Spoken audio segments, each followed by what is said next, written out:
Olha só, dentre as três formas de descrever um vetor, a primeira que a gente viu foi essa, que era identificar pela figura os atributos. Lembram quais eram os atributos dos vetores? Intensidade, direção e sentido? Pois bem, o primeiro atributo, então, é o módulo, ou intensidade. E nós observamos que o módulo ou intensidade é a mesma coisa, ou seja, representa o tamanho do vetor. Bom, como é que eu faço para obter isso? Faço obtendo a medida da seta, o tamanho da seta, que coincide com a distância entre os pontos A e B, nesse caso. Olha só, eu desenhei um vetor aqui para dar um exemplo para você. Entre os pontos A e B, eu desenhei o vetor U. E esse tamanho aqui é o que eu quero medir. Bom, note que se você tivesse um vetor na horizontal, bastaria que você usasse o quadriculado para dizer que esse vetor tem 2 unidades de medida, né? O tamanho dele ou o módulo dele é 2 unidades. Da mesma forma, se o vetor estivesse escrito na vertical, olha só, uma retinha aqui, uma setinha aqui, você contaria 3 unidades também por causa da facilidade de olhar para o quadriculado sobre o qual o desenho do vetor está colocado. Mas, nesse caso aqui, a gente tem um vetor oblíquo, e aí não dá mais para usar o quadriculado, porque ele não coincide com o quadriculado. Então, nós vamos usar a distância entre os pontos A e B. Como assim? Olha só, se você pegar aqui essa distância, ó, no eixo vertical, a distância dos pontos A e B em Y, ou seja, o ΔY, equivale a 3 unidades. E se você pegar a distância aqui, ó, eu tenho 4 unidades, que seria o ΔX. Tudo bem? Então, o que eu vou fazer? Vou fazer a conta para ver quanto vale a intensidade do vetor U. É ΔX ao quadrado, isso vem da geometria, né? Depois eu vou mostrar para você com cuidado. Mais ΔY ao quadrado. Tudo isso dentro da raiz. Ok. Então, vamos lá. A distância vai ser, como eu disse, o ΔX tem 4 unidades. E o ΔY tem 3 unidades. Portanto, a distância, que coincide com o tamanho do vetor, vai ser 16 mais 9, que é 25. Raiz quadrada de 25, só considerando a parte positiva, tá aqui. 5 unidades. Tudo bem?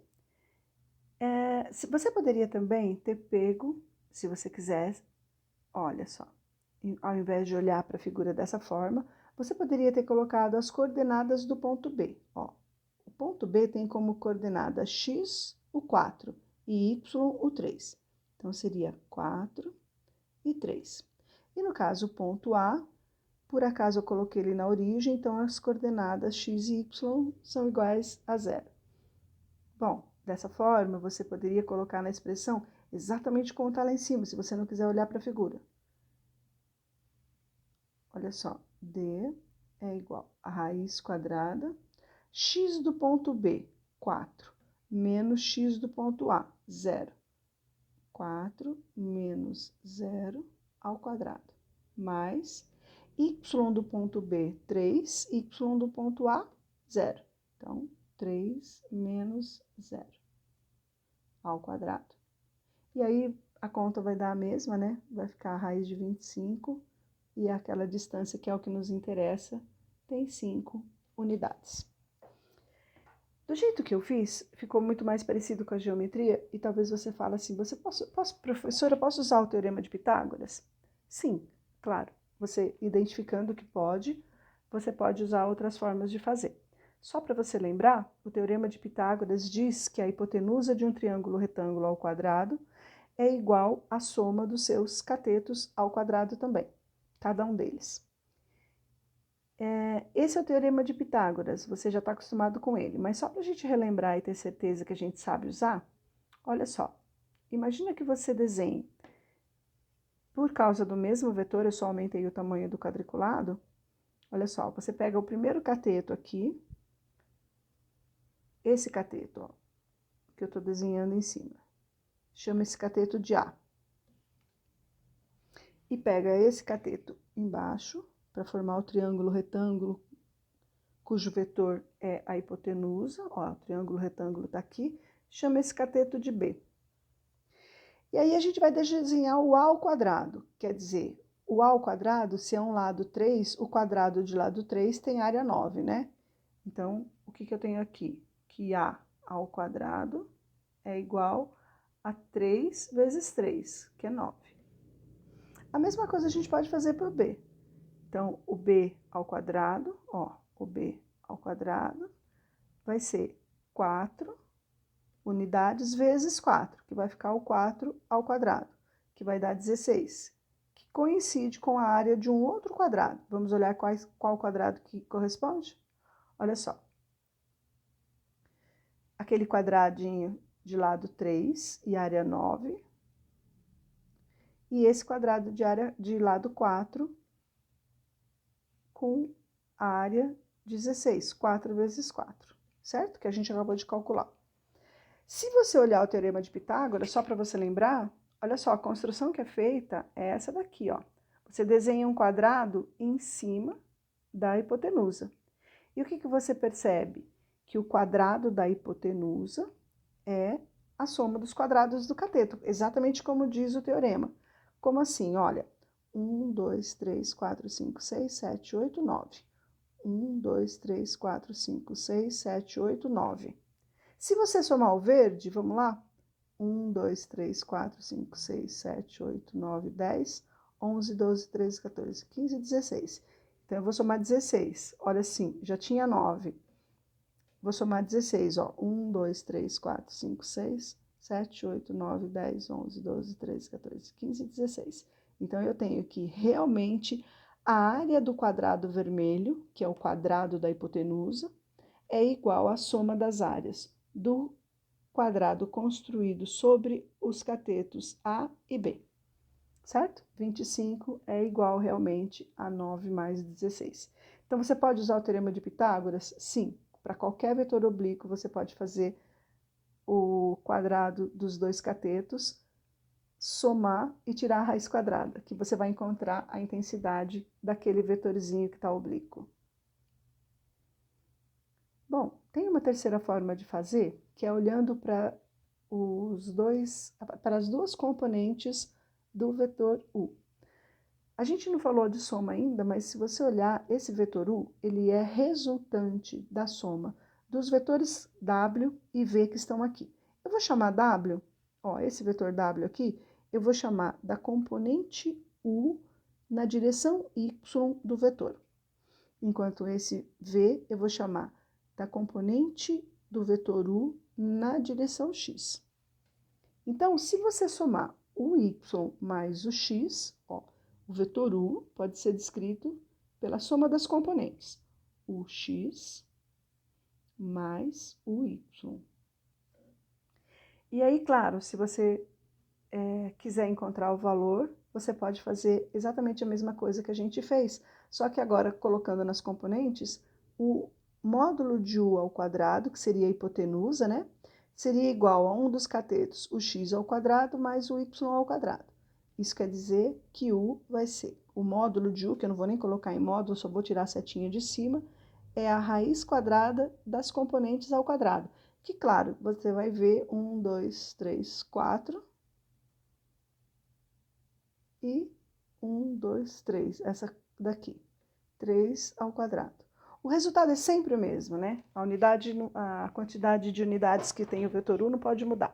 Então, de qualquer forma que você faça, pela distância dos pontos, origem e extremidade, pelo módulo do vetor feito dessa forma, com as componentes, ou usando o teorema de Pitágoras, você sempre vai encontrar o mesmo resultado. Ainda falta, depois de encontrar a intensidade, dar a direção e o sentido, né? Então, vamos falar da direção agora? A direção, como a gente viu, é dada pela reta que dá suporte ao vetor, ou seja, o ângulo que a reta faz com a direção horizontal, que seria esse daqui, ó, o θ. Como é que eu faço para calcular essa direção? Eu posso usar a tangente de θ, que a gente já viu que tem um triângulo retângulo aí, né? Que é o cateto oposto ao θ, que é esse que tem 3 unidades, olha aqui. Ó, cateto oposto sobre o cateto adjacente. A gente tira isso das relações trigonométricas do triângulo retângulo, né? Nesse caso, vai ficar, o cateto oposto tem 3 unidades e o cateto adjacente tem 4, ó. Então, 3/4. Você poderia falar assim, posso dar ou por alguma outra expressão? Sim, eu vou colocar em verde aqui para distinguir para você, ó. Se eu quiser medir esse ângulo θ também, eu posso lembrar do coeficiente angular da reta, né? E a gente via que a tangente desse ângulo é o ΔY sobre o ΔX. E você viu que é o ΔY, nesse caso aqui, é o y do ponto B menos o y do ponto A. E o ΔX é o x do ponto B menos o x do ponto A. Que vai dar o mesmo resultado, né, gente? Y de B é 3, y de A é 0, ó. O y do B tá aqui e o y do A tá aqui, no 0. E o x do B? Ó, x do B é 4, é só você pontilhar aqui e encontrar o eixo x, menos o x do y, que é 0, porque o x do ponto A é 0, né? Na verdade, o ponto A está na origem do sistema de coordenadas, então, tanto o x quanto o y são zeros. E o valor, claro, só pode dar a mesma coisa. Se você me der a tangente do ângulo, eu posso converter isso usando a função inversa, né? Achar o ângulo θ como arco cuja tangente é 3/4. Isso é bem simples de fazer. Aí eu posso encontrar o θ, portanto, eu tenho a direção que eu estava procurando. A última coisa que falta, gente, é olhar para o sentido, né? Então, olha só, de novo. Se fosse um vetor na horizontal, vamos lembrar o que é o sentido? Se fosse esse vetor aqui na horizontal, ele poderia ter 2 sentidos possíveis. Ou para a direita, ou para a esquerda, por exemplo.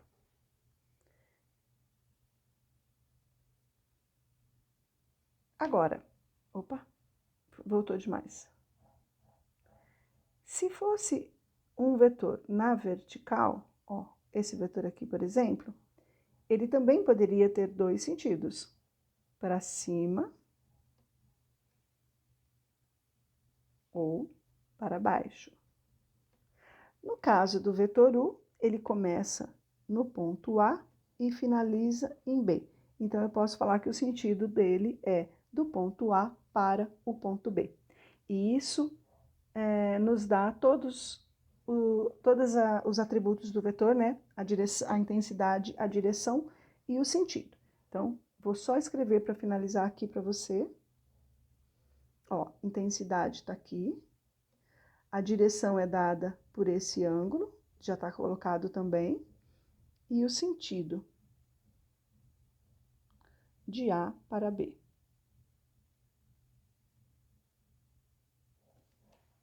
Ok? A gente vai ver na próxima a segunda forma de descrever um vetor. Até lá!